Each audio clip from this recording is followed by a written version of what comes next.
Hello everyone, मैं हूं सुखराम कुमावत और मैं लेके आया हूं आपके लिए easy to learn physics classes. जी हाँ, लास्ट लेक्चर में अपने स्टडी किया था रे ऑप्टिक्स के टॉपिक स्फेरिकल मिरर के बारे में, उसके पार्ट्स के बारे में और साइन कन्वेंशन के बारे में। आज अपन स्टडी करेंगे relation between radius of curvature and focal length. पर अपन स्टडी करने वाले हैं relation between are and F, radius of curvature and focal length के बारे में। ये स्टडी अपन करेंगे ओनली फॉर पैरेक्सियल रे के लिए। किसके लिए स्टडी करेंगे? पैरेक्सियल रे के लिए।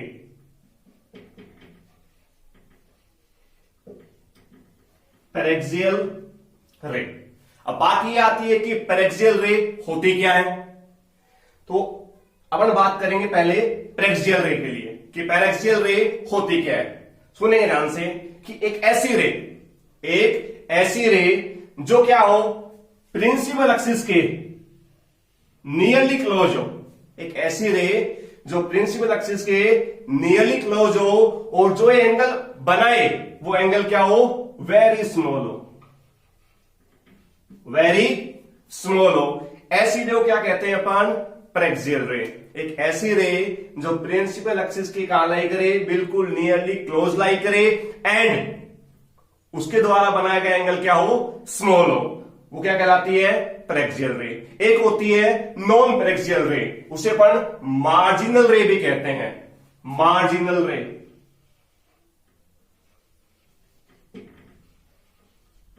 मार्जिनल रे या अपन ये भी कह सकते हैं नॉन पैरेक्सियल रे। नॉन पैरेक्सियल रे ऐसी रे जो प्रिंसिपल एक्सिस के नियरली क्लोज नहीं हो और उसके द्वारा बनाया गया एंगल वेरी स्मॉल नहीं हो, ज्यादा हो, दैट इज कॉल्ड मार्जिनल रे एंड या नॉन पैरेक्सियल रे। से अपन जानते हैं, अपन स्टडी कर रहे हैं एनसीईआरटी सिलेबस की।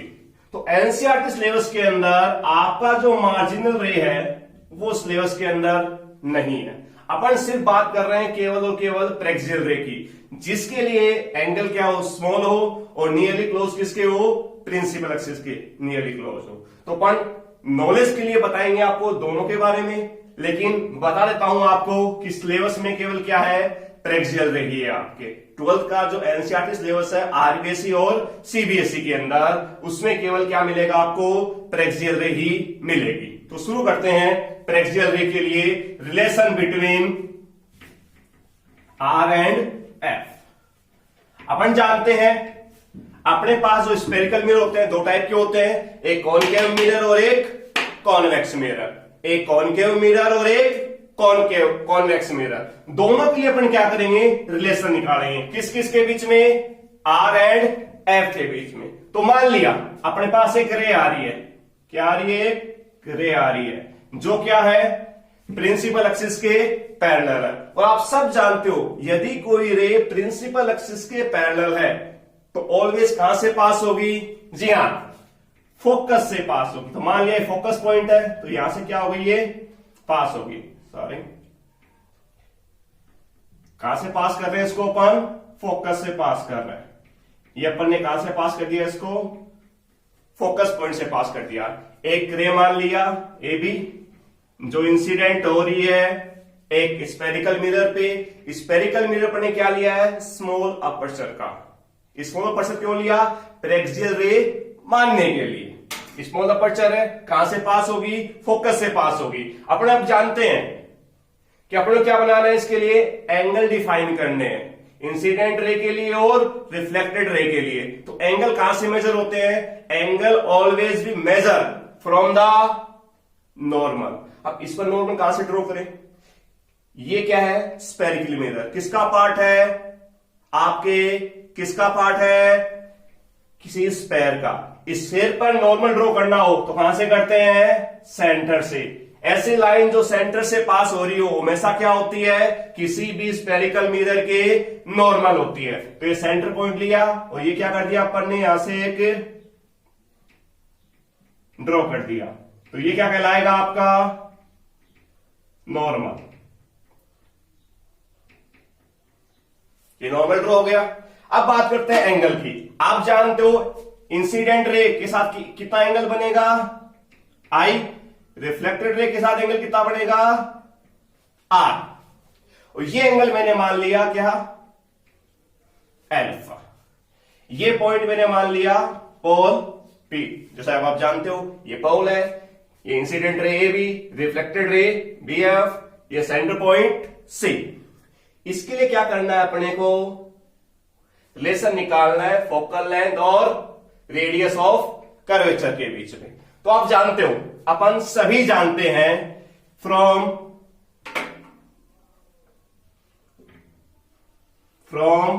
Law of reflection, law of reflection.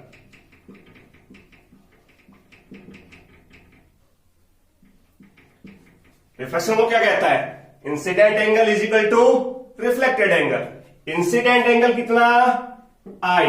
Reflected angle कितना, आर। हमने इसको मान लिया equation number first, incident angle is equal to reflected angle.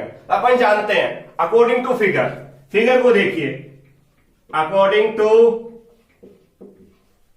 Figure, figure के अकॉर्डिंग देखिए, यहां से ये रे आई और यहां पे रिफ्लेक्ट हो गई। इसको मैं ऐसे ड्रॉ कर रहा हूं, ये जेड की शेप बन रही है क्या, ध्यान से देखेंगे, ये यूं जाके यूं, ये दोनों कौन से एंगल हुए, अल्टरनेटिंग एंगल। और आप जानते हो अल्टरनेटिंग आपस में क्या होते हैं, इक्विवेलेंट होते हैं। That means angle I is equal to angle alpha. This is equation number second. From first and second, from first and second we can say that, क्या कह सकते हो, angle R is equal to angle alpha. Equation number third. और आप जानते हो 10th class से पढ़ते हुए आ रहे हैं अपन कि यदि कोई भी दो एंगल आपस में क्या है, इक्विवेलेंट है, तो उनके सामने की जो साइड है वो भी आपस में क्या होती है, इक्वल होती है। दिस इंप्लाइज, यहां लिख रहा हूं मैं कि R is equal to alpha. R के सामने कौन साइड है, सी एफ। एल्फा के सामने कौन साइड है, F V. This implies C F is equal to F V. From equation number third, C F is equal to F B. और अपन ने क्या लिया था, इसमें इक्वेशन नंबर दे दिया फोर्थ। अपन ने क्या लिया था कि इसका जो अपर्चर है वो वेरी स्मॉल है, अपर्चर छोटा है, अपर्चर छोटा है। तो ये जो बी पॉइंट है, ये जो बी पॉइंट है नियरली इक्वल किसके होगा, पी के। मतलब बी कहां से मान सकते हो आप, यहां बी मान सकते हो, जो किसके इक्विवेलेंट होगा, किसके नियरली इक्वल होगा, पी के पास होगा। तो यहां से देखेंगे एफ बी नियरली इक्वल होगा एफ पी के। सिंस, यहां लिख देंगे since aperture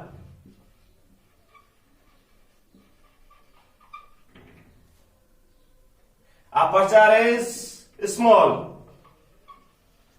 then we can say that FB is equal to FP। Equation number 5। 4 और 5 से देखिए, CF is equal to FP and FB is equal to FP। तो यहां से क्या लिख दोगे आप, CF, this implies CF is equal to FP। मतलब CF is equal to FP। ये दोनों आपस में क्या हो गए, इक्विवेलेंट हो गए। नाउ अपन निकालना चाह रहे हैं रेडियस। नाउ अपन जानते हैं ये डिस्टेंस कितनी होती है, यहां से यहां तक की फोकल लेंथ, F और P के बीच की डिस्टेंस बता चुके हैं आपको। और सेंटर से लेकर पोल तक की डिस्टेंस क्या कहते हैं अपन, रेडियस ऑफ कर्वेचर R। तो ये पूरी डिस्टेंस अपन निकालना चाह रहे हैं, कहां से कहां तक की, C से P तक की। Now CP is equal to, now CP is equal क्या लिख सकता हूं मैं, CF plus FP, CF plus FP। अब अपने अभी भी प्रूव किया है CF बराबर क्या है, FP है।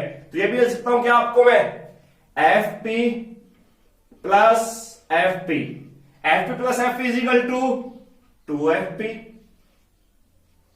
और एफ पी इजिकल टू क्या है, एफ पी इजिकल टू क्या है, small F, CP is equal to क्या है, capital R, capital R is equal to क्या आ गया अपने पास, 2f।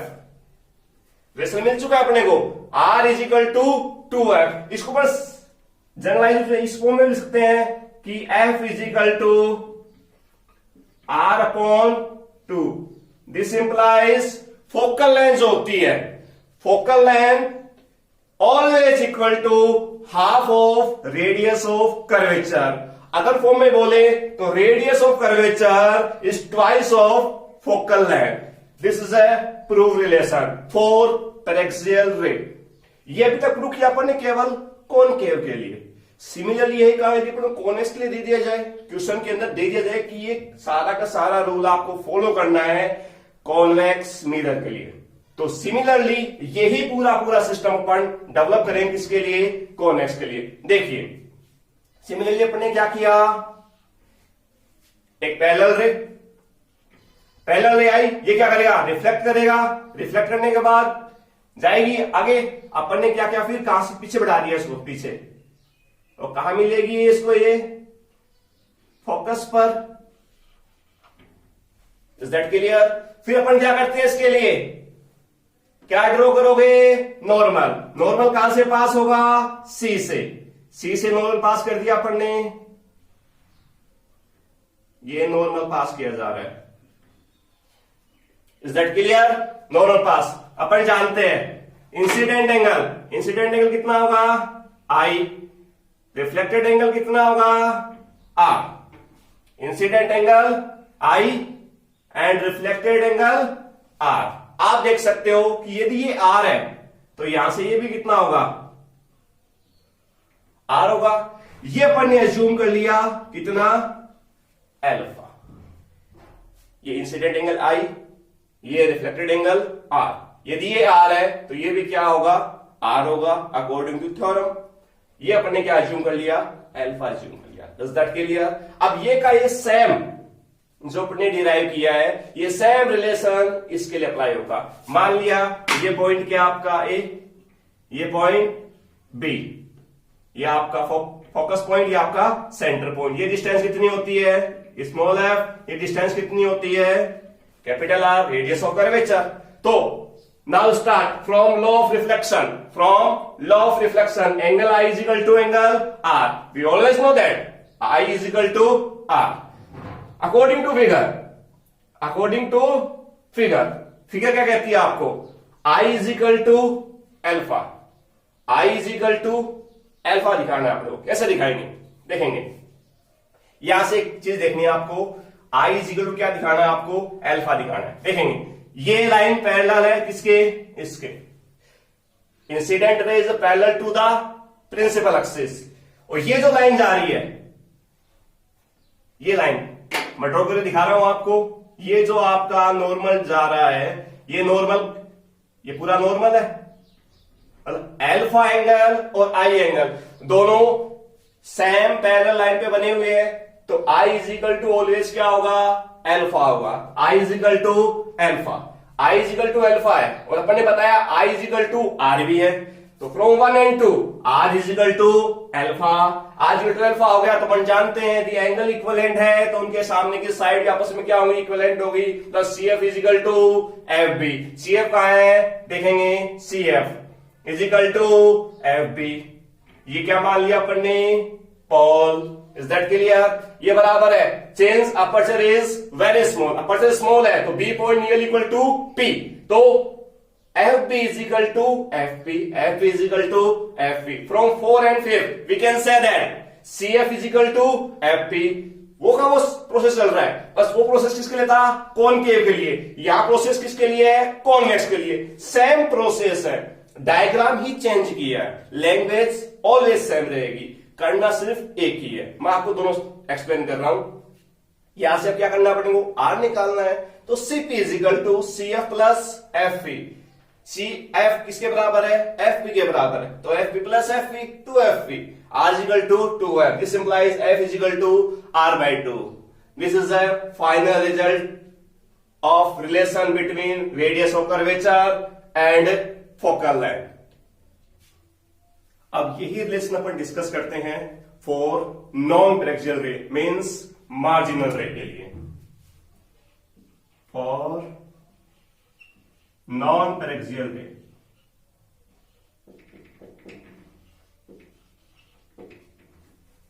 मीन्स मार्जिनल रे के लिए कौन सा रिलेशन, आर एंड एफ के बीच।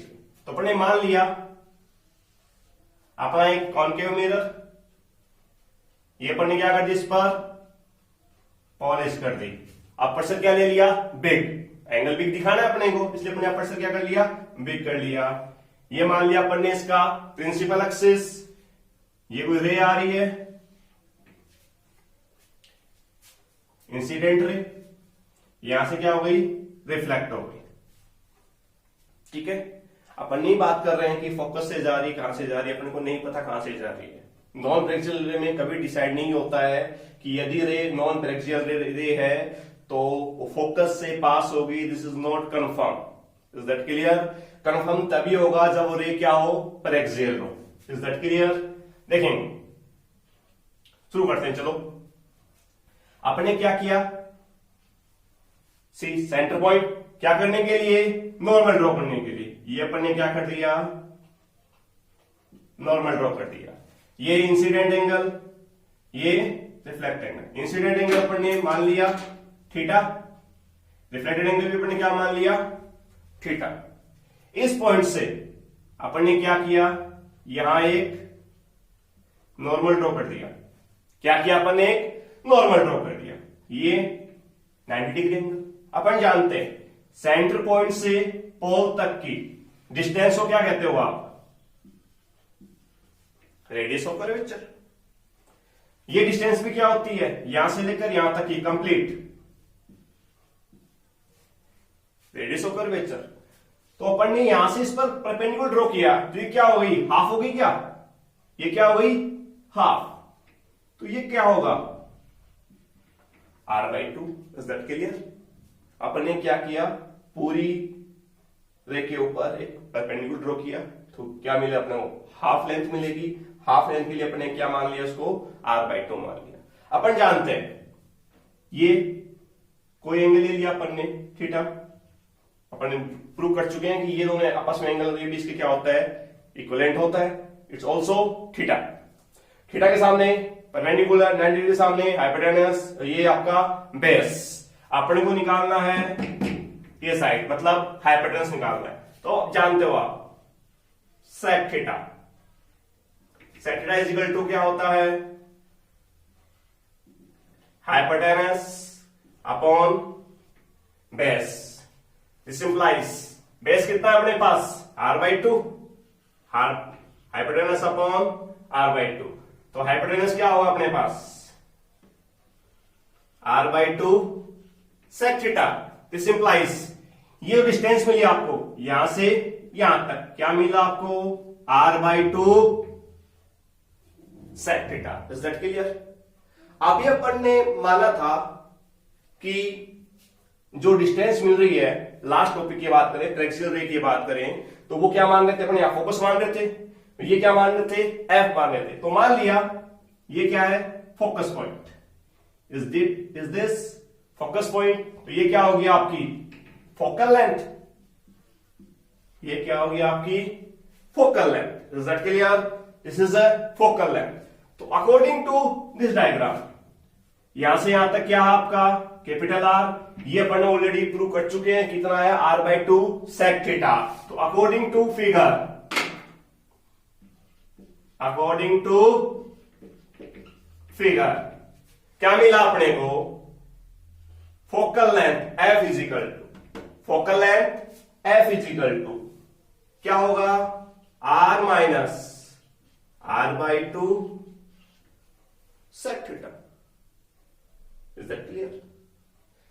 अपन ने थोड़ी देर पहले प्रूव किया था कि f इज इक्वल टू होता है r/2, राइट? अब अपन ने प्रूव किया है f is equal to r minus r/2 sec theta. This is only for paraxial ray and this lesson for non paraxial ray. अब इसी लेसन को यदि हम पेरेक्सियल रे में प्रूव करना चाहें तो क्या होगा, देखें, जैसे मैंने लिख दिया, आप सोच रहे होंगे सर ने तो बाड़ा बना दिया, हमें पागल बना दिया। इसको प्रूव करके दिखा रहा हूं कि ये सही है या गलत है। सिंस फॉर प्रेक्सियल रे, प्रेक्सियल रे अपन जानते हैं प्रेक्सियल रे में क्या होता है, इंसिडेंट एंगल, जो भी आपका एंगल है वो क्या होगा, स्मॉल होगा। Means theta is very small, theta is very small, theta small है। सिंस अपन जानते हैं थीटा स्मॉल है, then sec theta, then sec theta approximate equal to 1, सब जानते हो आप according to mathematics. Then f is equal to r minus r by 2 and this implies equal to r by 2। हो गया lesson prove, f is equal to r by 2। This is for paraxial ray and this is for non paraxial ray. याद रखना ये आपके NCERT syllabus में नहीं है। आप आईआईटी वगैरह, पीएमटी वगैरह, नीट वगैरह की तैयारी करेंगे, उसके अंदर इससे रिलेटेड क्वेश्चंस बनते हैं बस। लेकिन अपने पास जो सिलेबस में आएगा वो क्या आएगा, ट्रैक्सियल रे के लिए। Means focal length is equal to half of radius of curvature. Is that clear?